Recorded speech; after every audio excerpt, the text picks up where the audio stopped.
어서오세요. 국어의 모든 건 나는 말 쌤입니다. 네. 이번 시간에는 고1 국어 미래엔 출판사 1단원 문학의 빛깔 속에 있는 소단원 1 서정갈래 2의 그 속에 있는 슬픔이 기쁨에게 정호승 시인의 시를 한번 공략해 보도록 하겠습니다.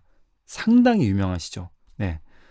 그래도 꽤 오랫동안 유튜브 강의를 올려왔다고 생각했는데 그 중에 슬픔이 기쁨에게는 있을 거라 생각했거든요. 근데 교실에서 수업했던 것과 헷갈렸는지 모르겠는데 없더라고요. 네, 그래서 드디어 이제 이 작품을 강의를 하게 되었습니다.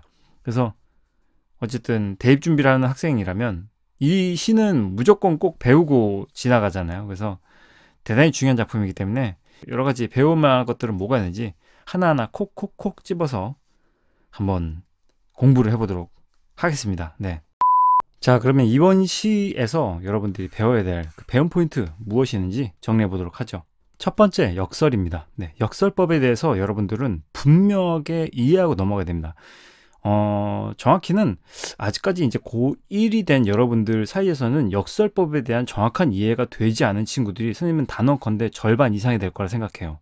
그래서 이번 시를 통해서 정말 역설법이란 무엇인가, 역설법인 것과 역설법이 아닌 것, 특히 뭐 반어법 이런 것들과 많이 헷갈리거든요.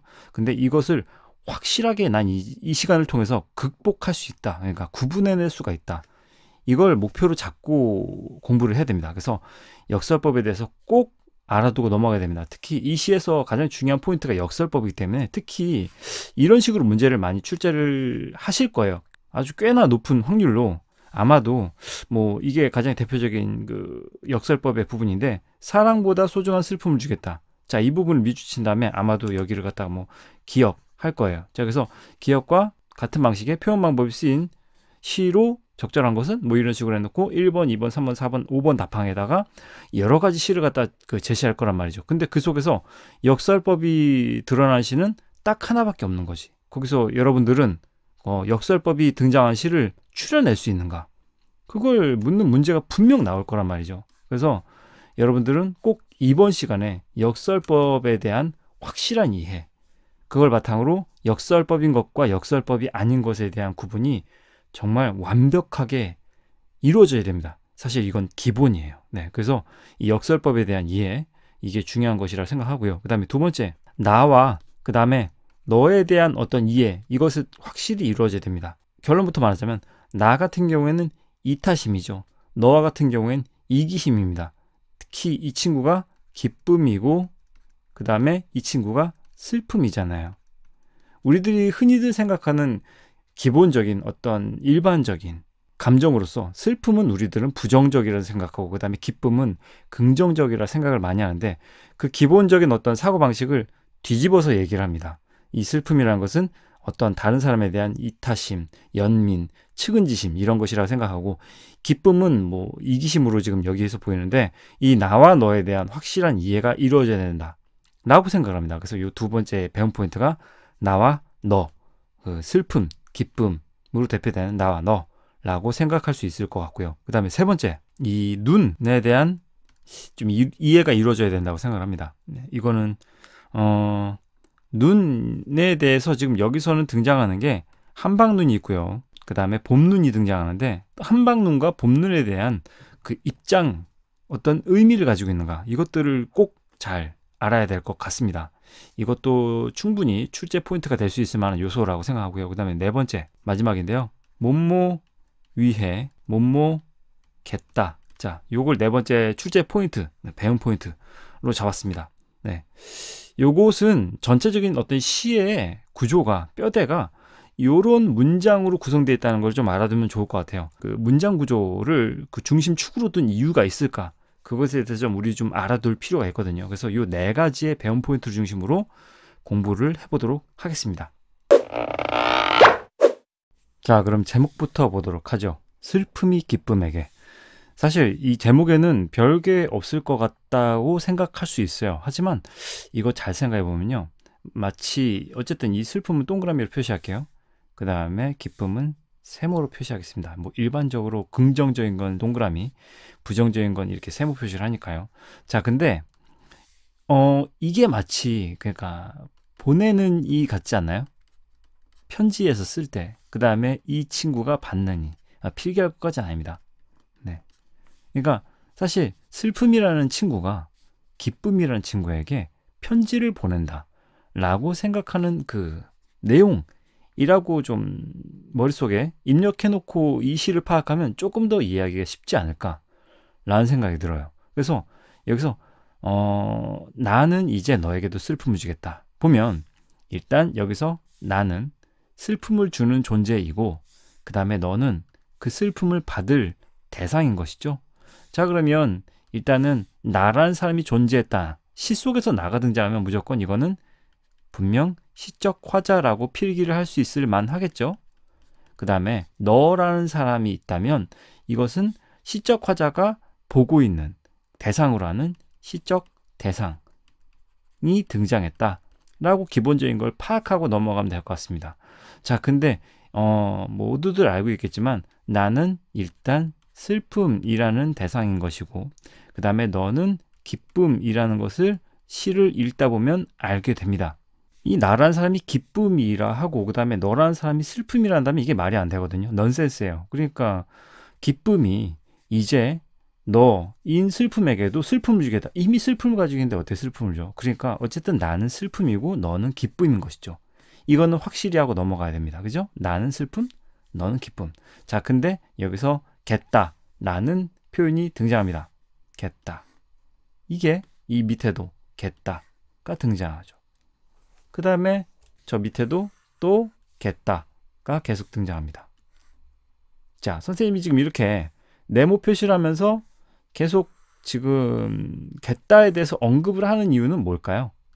여기 또 겠다, 멈추겠다. 느낌 오죠? 시 속에서 반복이 이루어진다는 건 바로 마치 그 조건 반사 반응처럼 나와야 됩니다. 뭡니까?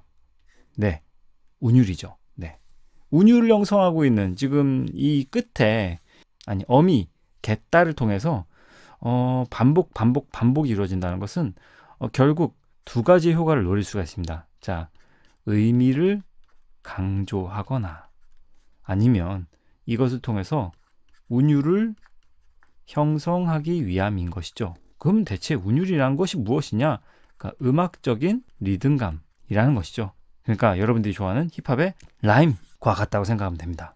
네, 그래서 뭐 이것과 관련된 내용을 세세하게 깊게 들어가진 않을 거예요. 근데 아무래도 여러분들이 만약에 중학생 때 공부를 열심히 한 친구들이라면 그러면 운율에 대해서는 빠삭하게 알 수도 있을 것이고, 하지만 저는 별로 그렇게 공부를 하지 않았기 때문에 운율에 대해서 잘 모르는이다 라고 얘기한다면, 그러면은 여기 우측 상단에다가 그 운율과 관련된 영상 하나를 갖다가 링크를 시켜주겠습니다. 네, 선생님이 2020년도 3월달 거의 근 2년 되어가죠. 네, 그때 만들었던 강의 영상이 있는데 그거 보면 아마도 운율에 대한 모든 이론은 빠삭하게 알 수가 있을 겁니다. 되게 긴 건 아니니까요. 네, 자, 일단은 이 겟다를 통해서 여러분들이 캐치해야 될 것은 바로 무엇이냐면 운율 형성을 위한 포석을 깔고 있다 라고 생각하면 되고요. 그 다음에 또 하나의 의미는 뭐가 있냐면 의지. 자, 이것을 담고 있다고 보면 돼요. 정확히는 요 get이 문제인 건데, 자, 여기서 보면 알겠지만 여러분들 지금 이 어미 get 요런 5가지의 의미를 가지고 있습니다. 그럼 이 중에서 이 속에 등장하는 슬픔을 주겠다, 슬픔을 주겠다, 얼굴을 보여주겠다 하는데 이 get은 이 5가지 중에 어떤 것에 해당할까요? 여기 있죠? 예, 주체의 의지를 나타내는 어미. 네, 요겁니다. 시인이 되겠다, 슬픔을 주겠다, 똑같은 것이죠. 요런 것들은 전혀 아닌 것이죠. 사실 요거 가지고도 문제 내실 수도 있어요. 여기서 활용된 요 get과 똑같은 같은 활용의 모습을 보이는 그런 문장을 적절한 것으로 고르시오. 이런 식으로 문제가 낼 수가 있겠는데 그다지 좋은 문제는 아니죠. 왜냐하면 슬픔이 기쁨에게의 어떤 학습 목표는 사실 그것을 바탕으로 하고 있지 않기 때문에. 네. 자, 그 다음에 두 번째 줄 보도록 하죠. 사랑보다 소중한 슬픔을 주겠다라고 얘기하는데, 자, 보세요.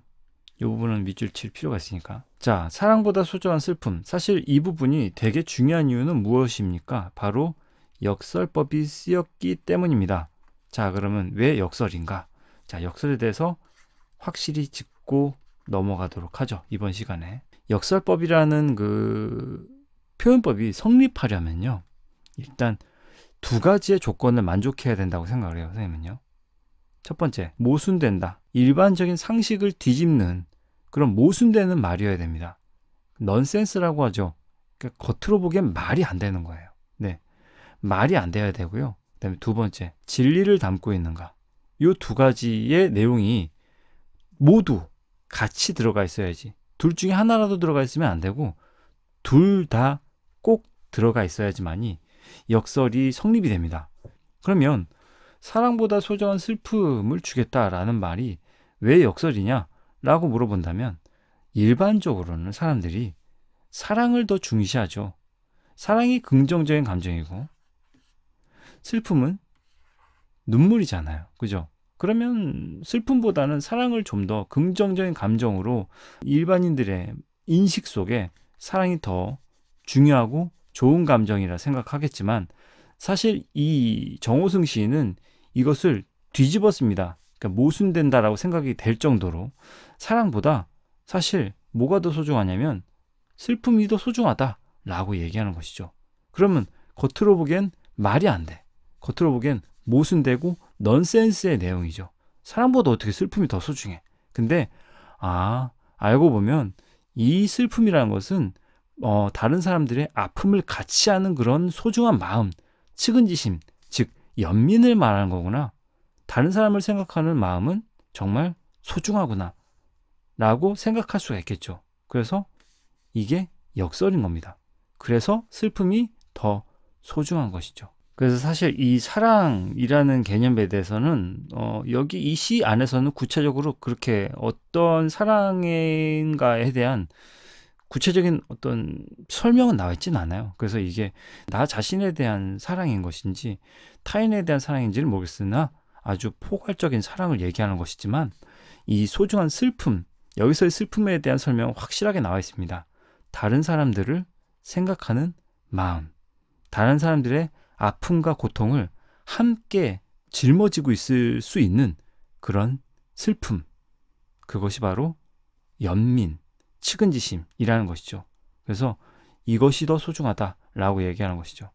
그래서 겉으로 보기엔 어떻게 사랑보다 슬픔이 어떻게 더 소중해 라고 생각할 수 있는 모순이 있지만, 하지만 알고 보면 어떠한 진리, 그러니까 그 슬픔이란 마음이 다른 사람들을 생각해주는, 다른 사람들의 슬픔을 같이 나누는, 기꺼이 나누고자 하는 그런 마음, 그것을 얘기하는 것이구나. 그렇다면 이건 진리를 담고 있네 라고 생각할 수 있기 때문에 이 문장은 충분히 역설법이라고 볼 수가 있겠죠. 자, 여기서 한 가지 팁을 주자면, 여러분들은 어떤 모든 시에서든지 간에 다 이렇게 적용되는 부분인 건데, 시적 화자가 좋아라 하는 걸 좀 생각을 해보세요. 시적 화자가 뭘 좋아라 하는가? 시적 화자는 슬픔이 소중하다고 그랬어요.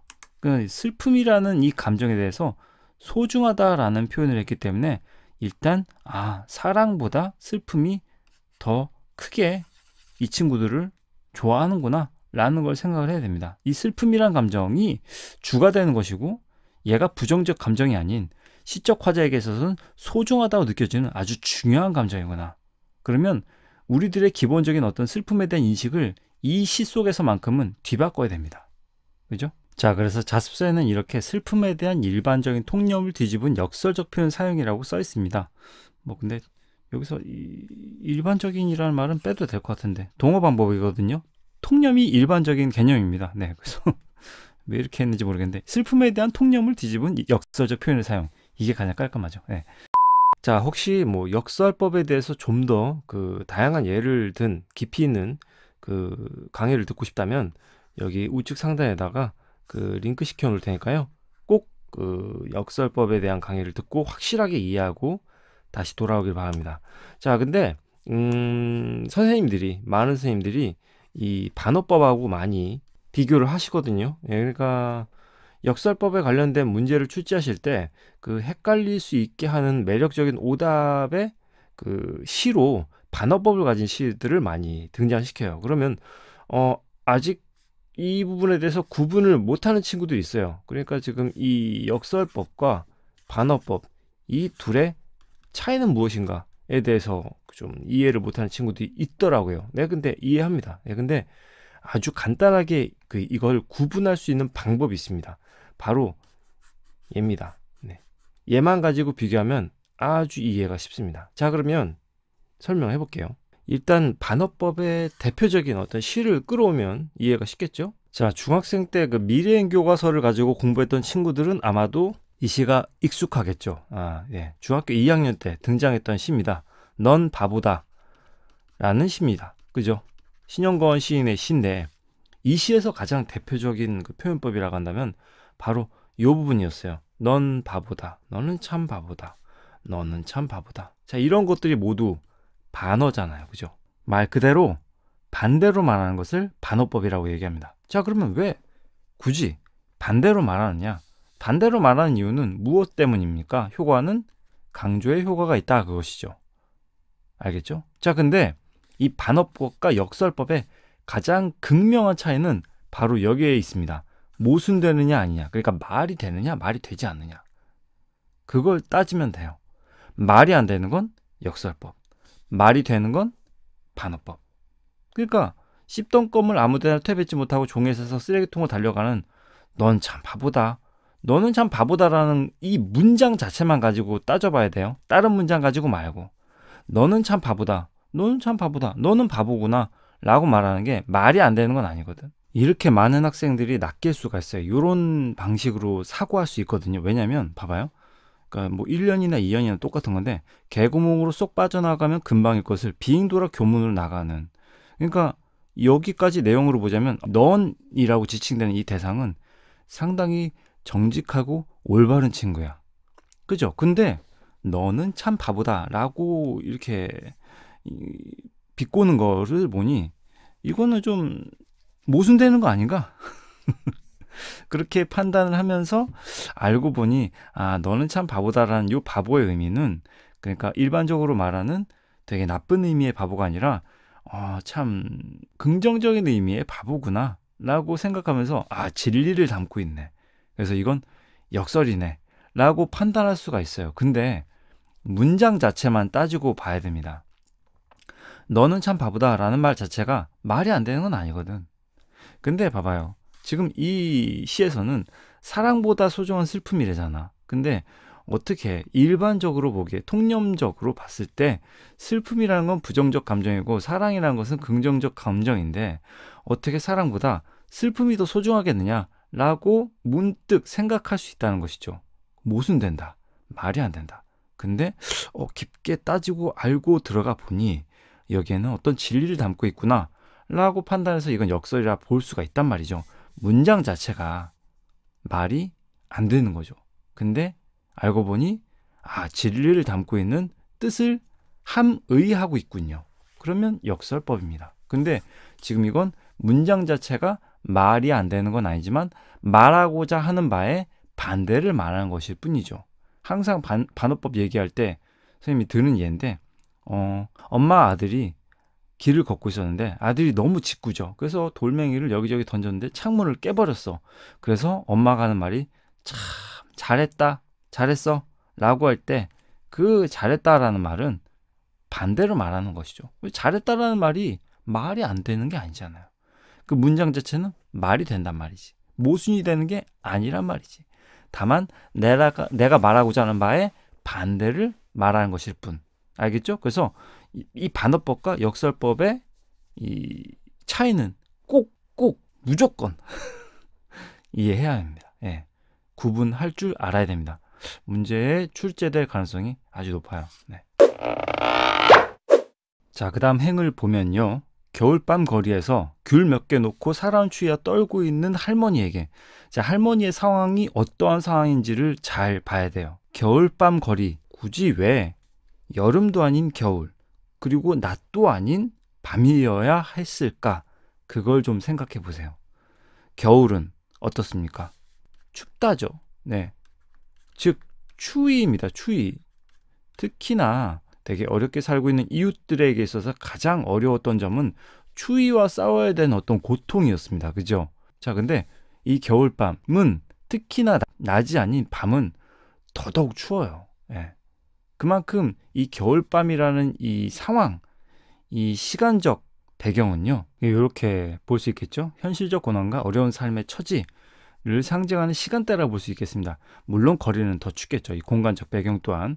근데 거기서 귤 몇 개를 놓고, 그러니까 할머니가 뭐 귤을 엄청나게 많이 놓고 장사하시는 것도 아니지. 그러니까 크게 농사를 짓고 부호인 상태에서 지금 귤을 갖다 파는 분이 아니에요. 그죠? 어디서 몇 개 가져오셔서 그거 이제 생계비로 쓰시겠다고 이제 파시는 그런 상황인 겁니다.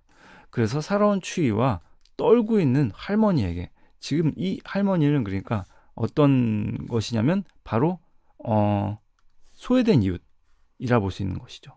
그래서 이렇게 썼습니다. 소외받고 현실적으로 약자인 사람들. 네. 자, 그 할머니 되게 불쌍하신 분이죠. 그죠? 그런 할머니에게 귤값을 깎으면서 누가 기뻐야 하냐면 너가 그랬다는 것이죠. 그죠? 자, 그래서 이렇게 썼습니다. 소외된 이웃을 외면하고 자신의 이익만 추구하는 이기적인 너의 모습. 자습서에는 이렇게 써 있습니다. 네. 그러니까 이 너라는 사람은 사실 약자의 아픔에 공감할 줄 모르는 이기적인 사람인 것이죠. 이 부분에서 이 너라는 사람은 이기적이라는 게 가장 큰 포인트입니다.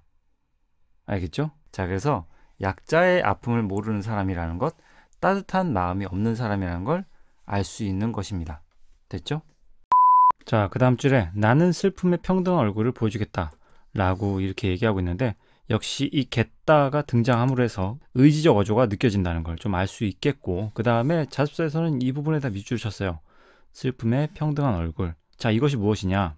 자, 이렇게 소외된 약자를 멸시하지 않고 평등한 존재로 바라볼 수 있는 얼굴이라고 써 있습니다. 이게 잘 보면요, 이 나라는 시적 화자가, 그러니까 약자의 아픔을 모르고 따뜻한 마음이 없는, 오로지 자신만을 생각하는 이기적인 너에 대한 어떤 질책의 의미가 좀 담겨 있다고 볼 수가 있어요. 그죠? 자, 그 다음에 내가 어둠 속에서 너를 볼 때 단 한 번도 평등하게 웃어주질 않은, 여기서 끊어야 돼요. 그래야지 좀 이해하기 편하죠.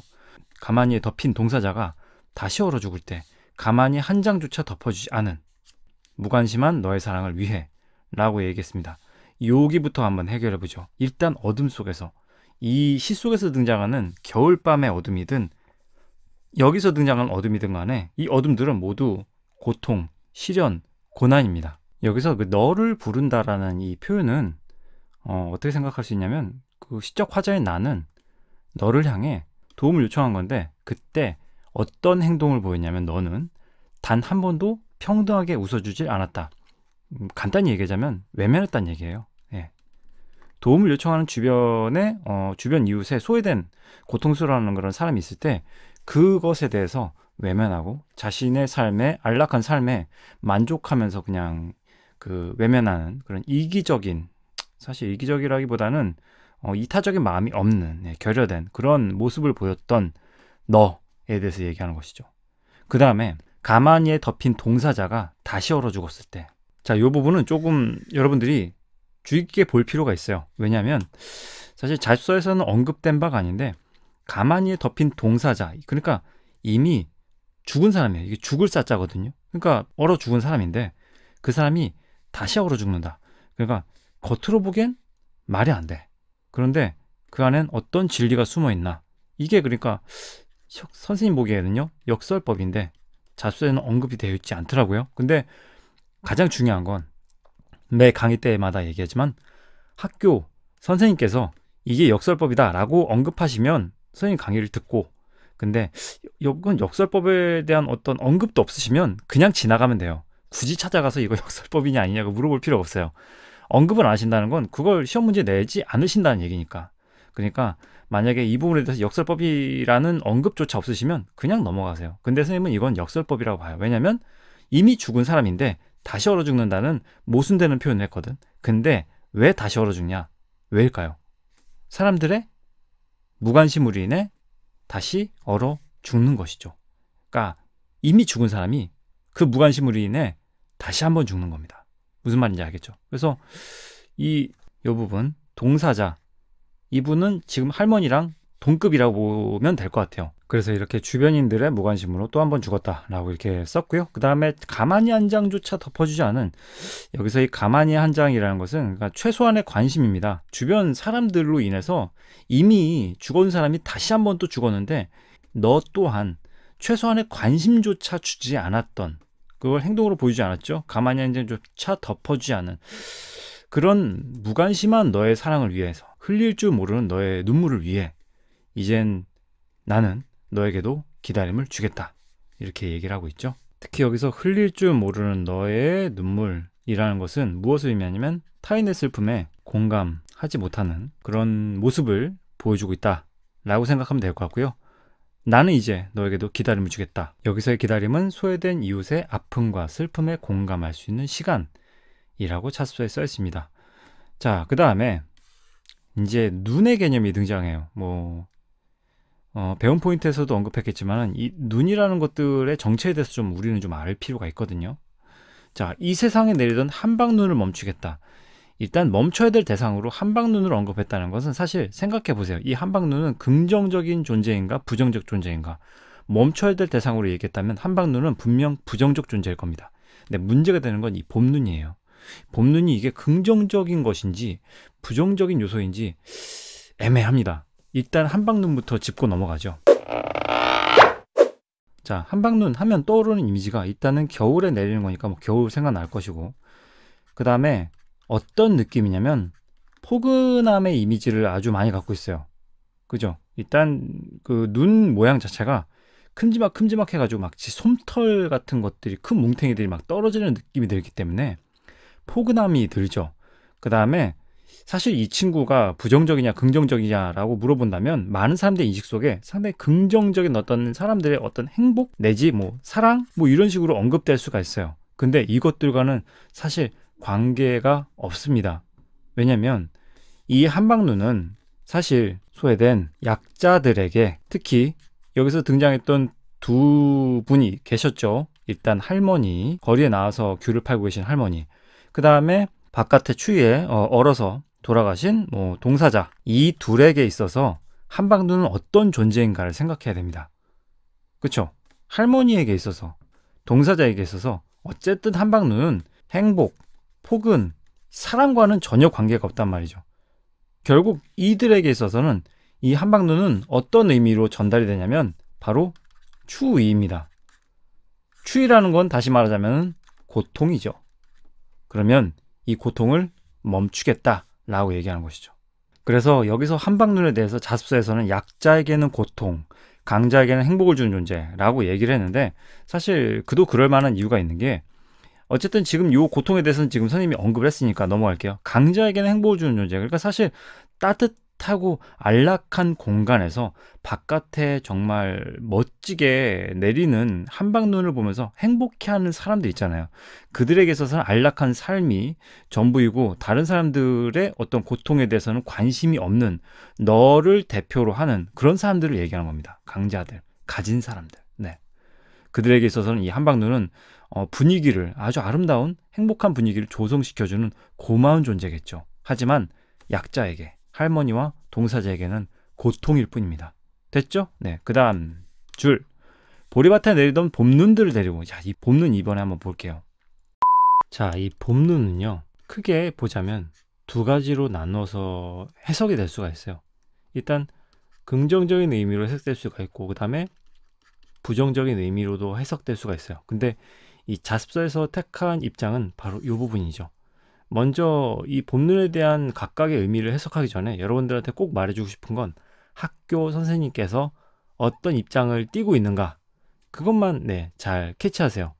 둘 다 설명해 주실 수 있고 아니면 둘 중에 하나만 설명해 주실 수 있는데, 자습서의 입장이 이쪽 긍정적인 쪽인 것이니까 아무래도 이쪽으로 많이 해석을 하실 거예요. 자, 일단은 봄눈 긍정적인 입장으로 보자면 얘를 뭐라고 해석할 수 있냐면 약자를 감싸는 존재, 이렇게 해석할 수 있어요. 자, 그러니까 보통 봄 하면 겨울이 끝나는 지점에서 이제 새로 시작되는 계절이기 때문에 상대적으로 겨울보다는 어떤 따뜻한 느낌을 가질 수가 있어요. 근데 알고 보면 상당히 추운데, 그죠? 그 다음에 두 번째는 아무래도 새로운 어떤 시작, 새로운 시작, 새싹 뭐 이런 것들 뭐 생각나겠죠. 그죠? 그렇기 때문에 사실 이런 이미지에서부터 비롯된 아주 긍정적인 이미지들이 합쳐져서 약자를 감싸는 존재. 그러니까 한방눈이 내렸던 그 추위와는 달리 이제 따뜻한 눈의 이미지라고 좀 생각을 할 수가 있는 거예요. 예. 그래서 소외된 이웃들에게는 그러니까 고마운 존재라고 볼 수가 있겠죠. 그래서 사실 지금 이 자습서에서는 이 봄눈을 동그라미로 이렇게 표시했어요. 그 다음에 한방눈은 부정적 대상이니까 세모 표시했고요. 이해합니까? 예. 이렇게 지금 표시했었잖아요. 그죠?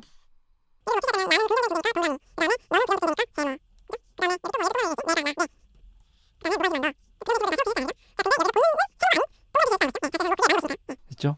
자, 그래서 이렇게 약자를 감싸는 존재로 해석할 수 있다는 점. 그 다음에 부정적인 의미로 봤을 때 요거에 대해서 한번 설명을 해줘 볼게요. 앞서 한방눈에 대해서 얘기했는데 한방눈은 많은 사람들에게는 되게 좋은 이미지로, 포근한 이미지로 막 받아들여지고 행복한 아주 아름다운 풍경을 선사하는 그런 눈의 이미지로 해석되지만 결국 소외된 사람들에게 있어서는, 약자들에게는 결국 얘는 추위밖에 안 된다라고 설명했었잖아요. 그죠? 눈이라는 속성 때문에. 그죠? 그럼 이 눈도 눈이잖아요. 그러면 얘도 부정적인 친구죠. 얘도 봄눈이든 한방눈이든 결국 똑같은 눈이기 때문에 눈은 모두 뭐다? 추위다. 네, 차갑다. 그러니까 눈은 결국 차갑다라는 이미지에서 비롯된 고통을 수반하는 존재로 생각할 수 있는 게 아니겠느냐라고 얘기하기도 해요. 그래서 이렇게 너에게 깨달음을 주기 위한 세상의 거친 것, 이기적인 행복, 뭐 요렇게 해석될 수도 있다는 점. 네, 그걸 좀 알아두면 더 좋을 것 같아요.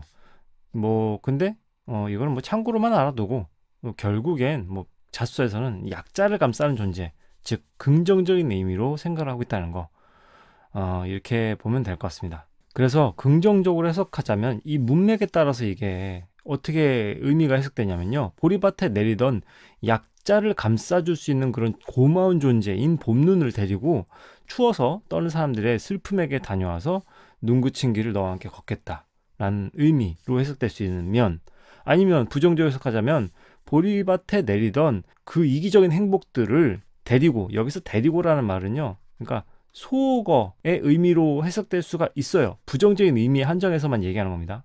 네. 그래서 이것을 없애고 이제 데리고 가는 것이죠. 그러니까 약자들에게 있어서 이 봄눈을 갖다가 없애버리려는 것이죠. 데리고 추웠던 사람들의 슬픔에게 다녀와서 눈 그친 눈길을 너와 함께 걷겠다 라고 얘기를 하고 있죠. 되게 중요한 점은 무엇이냐면 시적 화자는 분명 너에게 어떤 질책의 느낌을 주고 있지만 질책을 통해서 단절을 하고 있다는 것은 아니에요. 네. 손절하겠다 뭐 그런 게 아니라 동반자적인 태도를 보이고 있죠. 어디서? 바로 여기서. 너와 함께 걷겠다. 동반자적 태도 보이겠다는 거. 이걸 좀 알아두면 좋을 것 같아요. 됐죠? 자, 그 다음에 이 앞에 눈 그친 눈길. 자, 이 부분은 아무래도 눈이 내림으로 해서 아름다운 분위기 형성으로 인해서 행복해하던 사람들의 그 행복을 없애버리겠다라는 거잖아요.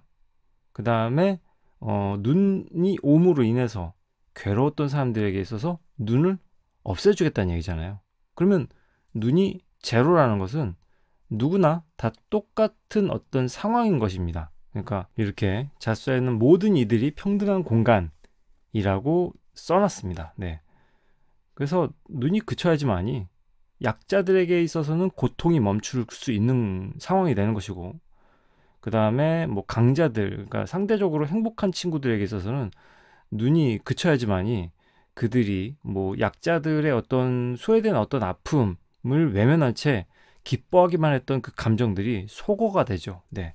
그래서 눈 그친 눈길은 이런 의미를 가지고 있다 라고 해석할 수가 있겠습니다. 그 다음에 슬픔의 의미에 대한 이야기를 하며 라고 했는데, 이 슬픔의 의미라는 게 애매합니다. 그러니까 사실 역설로 보기도 하고 역설로 보지 않기도 합니다. 사실 슬픔이라는 게 어떻게 힘이 있겠느냐 라고 모순된다라고 해석하는 입장이라고 한다면 역설이라고 해석하기도 하는데 개인적으로는 좀 약간 회의적인 입장이긴 해요. 네, 그래서 여기서 이 슬픔의 힘이라는 것은 사회적 약자를 포용하는 힘이라고 얘기를 자수해서 하고 있습니다.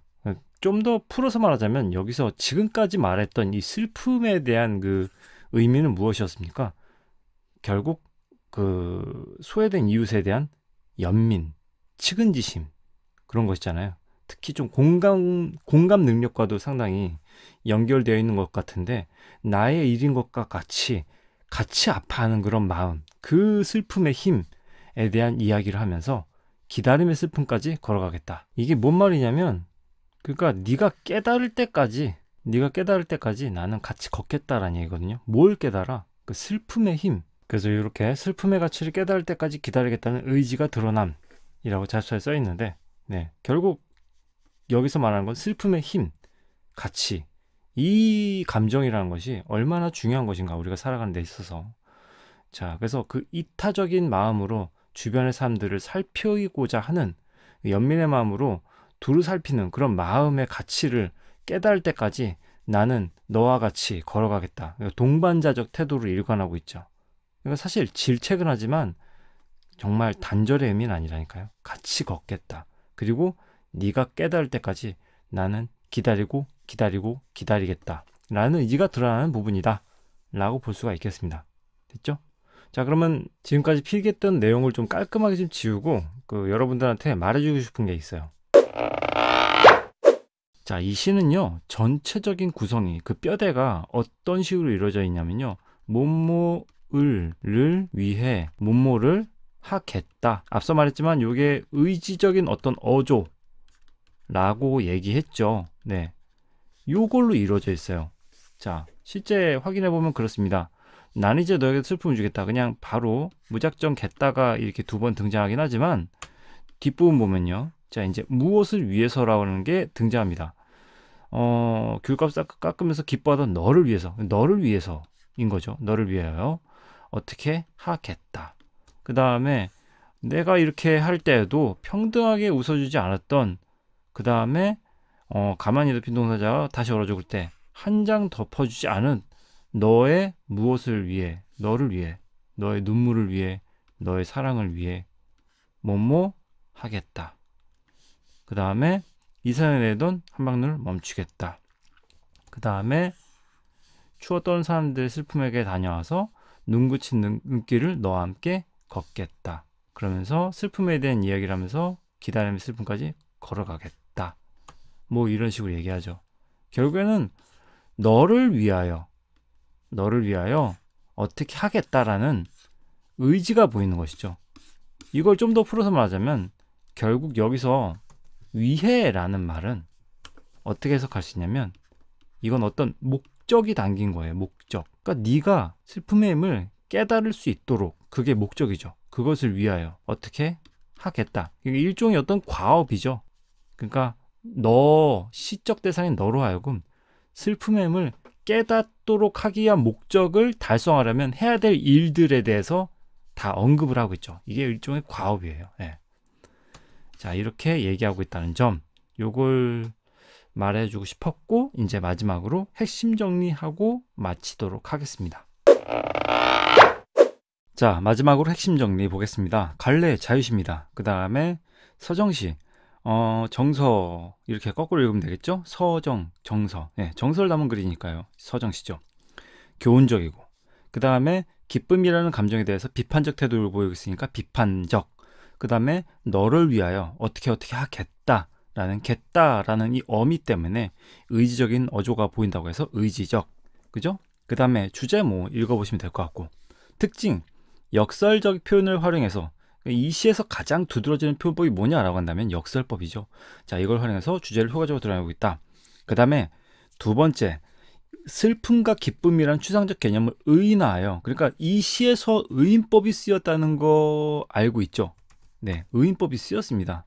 뭐 방금 강의하면서 언급한 바는 없지만 전반적으로 사실 이 슬픔과 기쁨이라는 이 감정들을 나 혹은 너라는 인격체처럼 이렇게 표현했단 말이죠. 그러니까 사람이 아닌 감정인데 사람인 양 표현했기 때문에 자, 이 부분에서는 의인법이 쓰였다라는 걸 좀 알아두면 될 것 같아요. 그래서 또 정확히 어떤 문장이 쓰였냐라고 이렇게 꼭 꼬집어 말한다면 나와 너가 사용된 부분은 다 의인법이 쓰였기 때문에 시 전반적으로 의인법이 다 쓰인 부분이라고 표현할 수가 있는 것입니다. 네, 그래서 이렇게 말을 건네는 방식으로 시상을 전개했다는 점이 독특했다. 그 다음에 특정 의문. 자, 특정 의문이라는 것은 여기서 무엇을 말하냐면 니은의 의문이 많이 반복돼요. 네, 눈과 같은 부분에서 많이 니은 여기 많아요. 여기 니은 보면 나, 뭐, 너, 그 다음에 또 여기 많아요. 예. 근데 그렇게 공감은 가진 않아요. 근데 잡서에서는 특정 음은 니은이 반복됨으로 인해서 역시 반복은 음악적 리듬감 형성 아닐까요? 네, 그걸 얘기했고요. 그 다음에 어미는 자신 있게 말할 수 있지. 이거는 겠다. 이것의 반복을 통해서 또 리듬감이 형성되고요. 음보. 자, 몇 음보냐면요. 자, 음보는 사음보. 음보라는 것은 덩어리를 말하는 것이죠. 끊어있는 덩어리가 4개 덩어리로 이게 반복되어서 읽을 수 있는 구조가 형성되어 있기 때문에 자, 이렇게 볼 수 있는 거죠. 나는 이제 너에게도 기다림을 주겠다. 이 세상에 내리던 한방눈을 멈추겠다. 보리밭에 내리던 봄눈들을 데리고 이런 식으로 전반적으로 추웠다는 사람들의 슬픔에게 다녀와서 전반적으로 내 덩어리로 끊어 읽을 수 있을 만큼의 그 규칙을 형성하고 있다는 점. 자, 그런 점에서는 선생님 그러면 완전 그 정형시 아닌가요? 아, 그것까지는 아니고, 예, 전체적으로는 그래도 형식에 얽매이지 않는 그런 특징을 보이겠지만은 마치 외형률의 그 모습을 좀 살짝 빌려왔을 뿐이지 그렇다고 그 정형시라고 불릴 만큼의 그런 건 아닙니다. 정형시라는 건 아예 그냥 장르 자체가 어떤 몇 개의 글자로 몇 줄로 써야 되고 이런 식의 어떤 확실한 규칙이 있어야 되는 거거든요. 근데 하지만 이 시는 그렇지 않기 때문에 자유시이고, 알겠죠? 그래서 여기에서 정리하자면 일단은 운율 형성 요소 좀 알아야 될 것 같고요. 그 다음에 시상 전개 방식은 의인법을 빌려서 사용했다는 점. 그 다음에 주제를 효과적으로 표현하기 위한 방법으로 뭘 사용했다? 역설법을 사용했다. 이것만 특징으로 잡고 이해하면 될 것 같습니다. 네, 여기까지 하도록 하고요. 네, 역시 선생님 강의 듣느라 고생 많았습니다. 앞으로도 더 도움이 되는 강의로 돌아오도록 하겠습니다. 도움이 되셨다면 구독과 좋아요 부탁드리고요. 그 다음에 한 가지만 더, 카카오톡에 채널을 만들었습니다. 나란 말 쌤으로 치면은 선생님 채널이 나와요. 근데 지금 친구가 빵명이에요. 만든 지가 며칠 안 됐거든요. 네, 그래서 바로바로 이 새로 올라온 강의의 소식을 좀 알고 싶다 하는 친구들은 채널 추가해주면 참으로 고맙겠습니다. 네, 고생 많았습니다. 감사합니다.